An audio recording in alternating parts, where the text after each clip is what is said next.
Okay guys, so today I am in the Aston Martin Kuala Lumpur showroom and we'll be here to review this, the DB11 V8.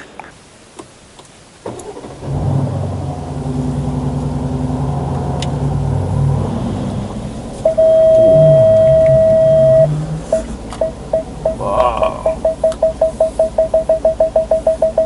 Even from inside here, the car is feeling as if it's raring to come out. Today is going to be a good day. Okay, so we've just exited KL town. Now going to enter Max Highway, and we're going to try out the DB11's handling on these fast sweeping stretches of highways after I safely passed this motorcycle. Of course, cornering is assured. It doesn't have that darty front end like a Ferrari, but that's not the point. And you get a nice beautiful soundtrack from the V8, the 4-liter twin turbocharged V8. Wow. Okay, I just stumbled across a large open plain here. The temptation to donut this is very strong, but because I am in the company of somebody from Aston Martin, I shall not do that and cost her job. And what I would do is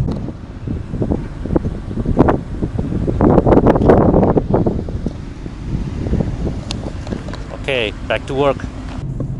Just, I think, right, of all the cars that I have driven, this has the most solid sounding signal lights. So let me just signal again. It's like, it's a very deep bass sound coming from behind the dashboard, and that really encapsulates the kind of superlative quality that Aston Martin builds their cars. So when you invest into an Aston Martin, you will not get an outright sporty outright sporty kind of driving experience like you would with a Lamborghini or a Ferrari or a Maserati or any of the Italians. But what you get here is that you get a fair amount of performance, grand touring performance, but with exceptional levels of interior quality and also oral drama. I mean, listen to that, the sound of that growl, and the handling. Okay, so it's not a darty kind of handling, right? When you chuck it into a corner, it doesn't sop like that, but it's precise, and the response is it's predictable, and it's accurate. It goes where you point it, even without resorting to shenanigans. Just you see, the thing is that, right, when I put my foot down on the throttle, the acceleration is not what I would call ferocious, but the oral drama that, the soundtrack that comes with it,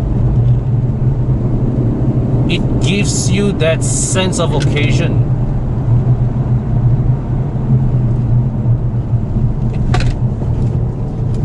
When this thing can corner, man, it can corner. So the funny thing is, right, this car, now firstly, it's not slow, but the way it delivers the acceleration, it's also not neck snapping. All right, the acceleration comes in very manageable doses.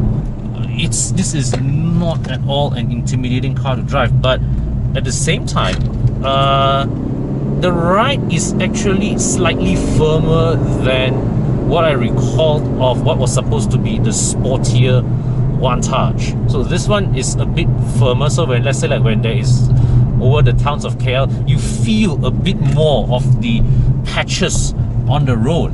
But you know, on the highways, the suspension setup is spot on. This is the overall package, the way the suspension behaves, the engine behaves, the drivetrain, the smoothness of the drivetrain, right?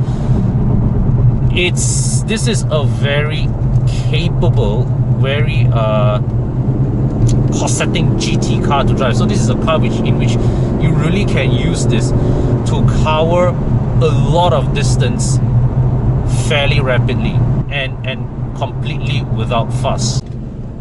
Okay, so thus far I've been driving the car in GT mode, right? Let's turn it up a bit to sport mode.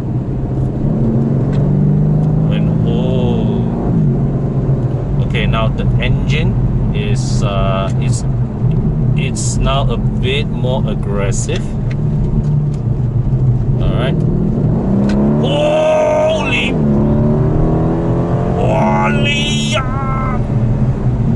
Okay. Okay,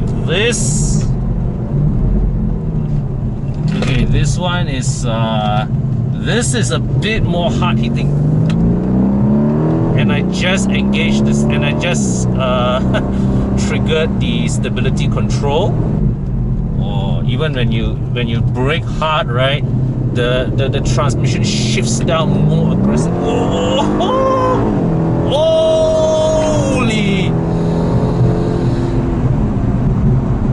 If there's ever a time where a car review is delivered through the expression of a person's eyes, this is it.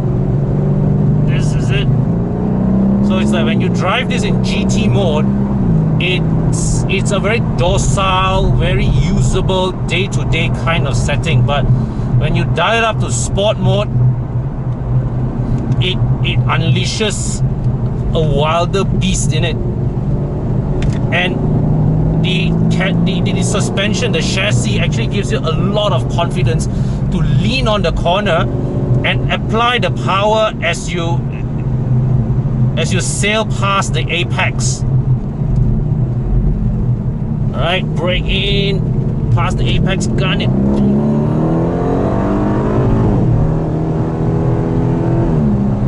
Let's go one more up to Sport Plus. Ooh.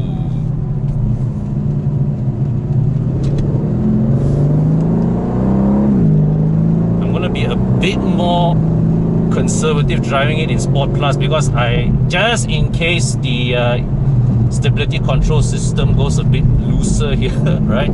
I don't want to overwhelm the car and my own driving skill in the process.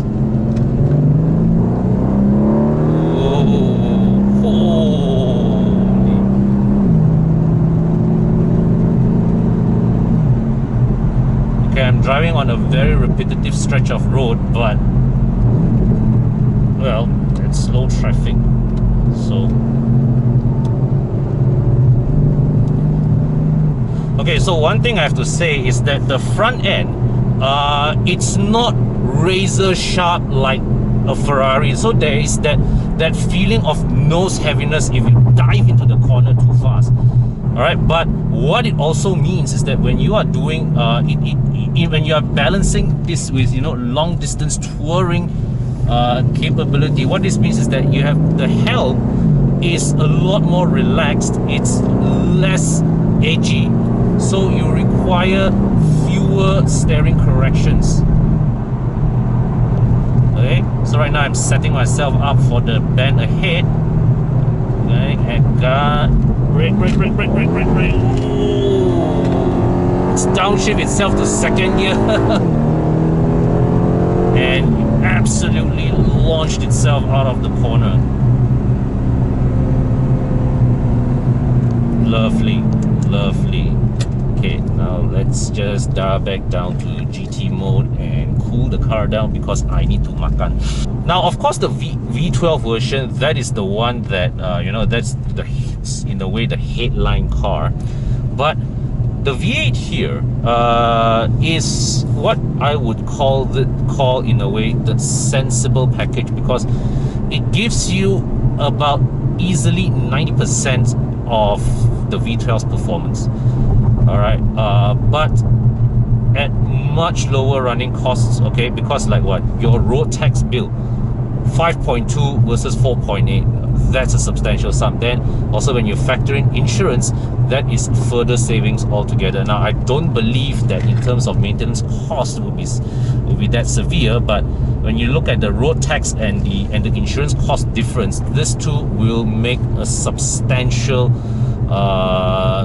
it's a substantial sum involved, and you know, and also the overall pricing. So unless you are really hard up about wanting to have 12 cylinders, the V8 here delivers all the performance you need, more than enough drama. You still enjoy the same meticulous inside out build quality of Aston Martins, and that, I believe, right, is the selling point of Aston Martin over all its rivals. The interior build, the atmosphere that the car generates, you know, while you're sitting inside. It really feels like you have paid $1 million for this kind of quality. And you know, to see that the precision in their construction, knowing that this car is built by hand and not by machine, it just adds to the, you know, the appreciation of the labor that goes into the car. So what I've said before, right, is that when you buy an Aston Martin, you're not just buying the sum of parts that go into the car. You are also buying the man hours that they put into meticulously, you know, put everything together, all right, by hand and with precision and finish to match a robot. Okay, so we are cruising along on Elite Highway at, would you believe it, just a humble 110 kilometers per hour. The 4-liter V8 is purring along at a very relaxed pace of about 1,500 RPM, and it's really the kind of speed and intensity that you can do all day, right? You can drive this at a very relaxed pace, cover a fair degree of distance, and by the time you reach your destination, you will not be too tired by the experience. The ride over the surface of this highway is it's a little on the firm side, but far from uncomfortable. So really, what's nice here about this car is the way you can just potter along at a pedestrian pace, and it doesn't feel too frantic. It's not the kind of car that what do you call it, that ages you to push it harder and harder. You know, it's like, it's not the kind that when you drive slowly it makes you feel itchy kind of thing. No, it's perfectly content to potter along, but just at the press of a button, when you engage this thing to sport mode and you give it the beats, it has more than adequate urge and grunt to really go. Now, one more thing I have to add is that the ride, despite me saying it being firm, right, and now I'm approaching some undulation. Okay, it's a bit more gentle than I thought it would be, but I drove over some rather harsh undulations earlier, and one thing I observed is that the body, even though it allows you to feel the surface, it transmits the unevenness of the surface to you. The suspension actually damps out or sucks away all the energy of the impact in just one motion, so you don't get that, you know, that constant shaking if you were to drive over over the poor surface. You know, it's just one motion, up, down, the body settles just like that. And now that I have run out of things to say about this car, enjoy the sound of this engine.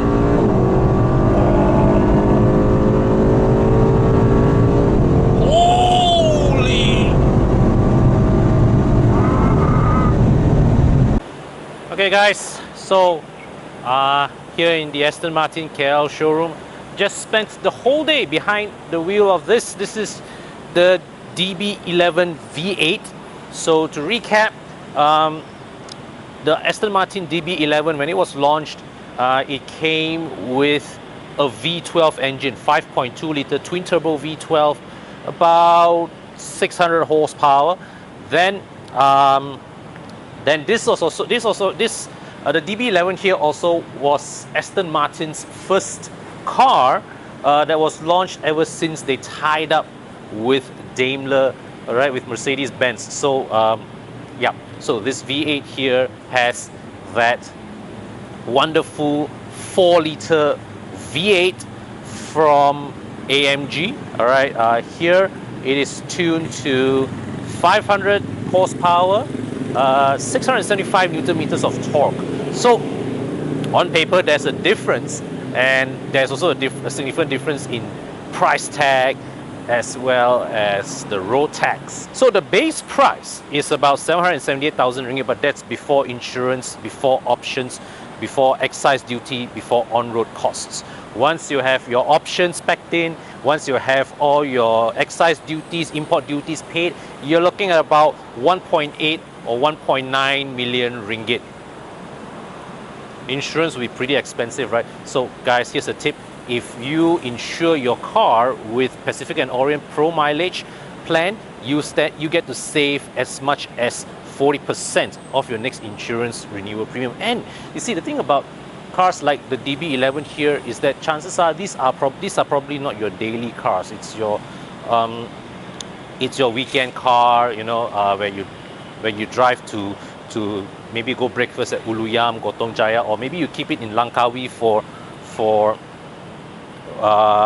most of the year and bring it back here to drive for 3 months. 40% saving of your insurance is a significant amount. All right, so coming back to the car, styling wise, from the back here, I love the way the car looks from the back. It's the way the rear is, it has a bit of a perky look, but I think the overall impression that I get when I look at the car from this angle is that this is a very muscular design. The way the rear fender bulges, okay, at the arches, it just communicates an excess of power. Okay? And of course, you can see how I also like how the slim yet distinctive tail light design, very unique, and the overall design is actually very clean. So you don't have unnecessary, you know, flares, vents. All right, it's just one nice sculpted body. You've got one character line here, yes, and what you have here is you have this air vent here that goes in. Okay, air goes in here. All right, and the air is actually directed through here. So you can see through there. All right, that's how the air flows in here, and it actually goes inside. So when the boot closes, it goes inside that duct, and from what I can gather, comes from here, it flows through here. So there's aerodynamic function there. I'm not sure what that does, but it's obvious they've taken the effort to do it. The boot itself is not very big, but I like how they've made use of the flaring of the wheel arch to maximize the space here. So you can see here, this goes all the way to the end. Okay, it's go all the way to the end. So maybe you can actually squeeze a golf, we call it a golf bag in here after all, but don't put too big a suitcase. And Yeah, so no rear opening but switch here. Okay, there's no switch here for you to open the boot direct from the back. You have to either use your key fob, or you have to open it from inside the cabin. Now this charging port is for when, let's say, if you are parking your car for extended period of time, this is where you conveniently plug your trickle charger in here to keep your battery charged. Now check this out. So the boot does not have powered closing, but it has soft closing. Okay, the doors, curiously, don't have soft closing. So when you open this, Aston Martin doors typically, when you open it, it opens upwards. So you don't have to worry when you park curbside. You don't have to worry about when your door opening, you hit the side of the curb. Okay, the way the door opens up, very thoughtful. It should clear most curbs. Bang wall, different story lah. Okay. Curiously, so when I close this, it doesn't have soft closing of the doors. But here's the funny thing. So here's the bonnet opens forwards, and it's very light. Okay, this whole bonnet, the opening is very light, and you can see the. Firstly, let me just show you how the engine sits sits inside the bay. Okay, this is the engine block at about here, so just on the front axle, and this is a very nice view, top-down view of the suspension, double wishbone suspension. Okay, so fantastic handling characteristics from there. And here's the best part. So when I close this, also not very heavy.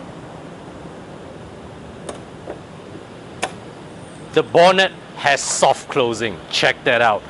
Okay, so now you come to the front, right?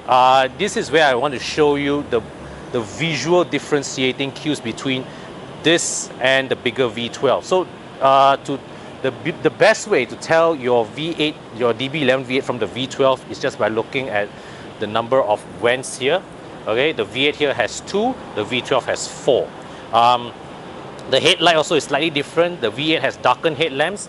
The V12 has sort of like a silver color, silver finish to the headlamps. Now, other differentiating touches are not so straightforward because with an Aston Martin, you have almost limitless options in terms of customizing how your car looks like. So things like rims, the finishing and all that, these can all be customized to your liking. These examples here, you have the roof painted black, so it gives the car a very distinctive look. Okay, let me just show you the side profile. Okay, lovely, man. It's beautiful. This is a very beautiful car. Yeah, so you can see here, this is a functioning vent here as well. Okay, and the side mirror is mounted far out. Okay, there's a sizable gap, a 2-inch gap. So like this is especially useful just now when I was seated at the driver's seat. When I look out, here I cannot see, but over the driver's side, this allows you to see through this zone here. Okay, and this assembly, it feels properly solid and properly sturdy. But that has always been the case with Aston Martin cars. The one thing that they are really good at is that they build their cars not just they don't just feel luxurious, they feel absolutely rock solid. Okay, now let's bring you inside.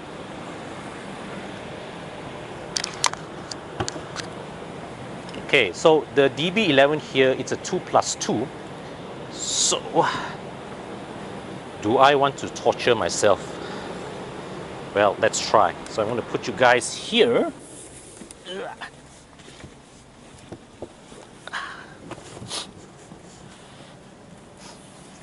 Okay, I can't even sit. I'm 170 centimeters tall and I can't really fit at the back. Oh my God. Okay, it's so tight here that when the seat tried to come back, right, the anti-pinch feature of the seat detected my presence and moved forward again. So let me give you a better view of how I'm seated here. Yep. Not the most not the coziest surroundings, I would say, but at the very least you are surrounded with lovely material. So here, this is a full this piece here is full leather. This is hard plastic, but it's a soft grade of hard plastic. I would have assumed they would have made this out of leather as well, but they didn't. This is leather. Okay, this is leather. This is the armrest. This is the center console lid here. Now, just now earlier this morning, I was wondering how on earth do you open this or slide this? Because you see, so I move this. All right, I can't open this, I can't slide this, but actually it's powered. Okay. Ta-da! I was sort of like expecting the solid opening lid that Bobby has in his Rapide, but it wasn't to be. Now I have the challenge of getting out.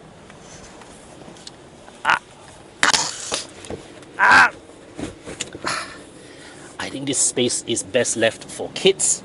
You get ISOFIX mounts there, nice, but I think there's also a limited choice of child seats that will fit in that space. So here, give you a look at the dashboard. All right, the interior.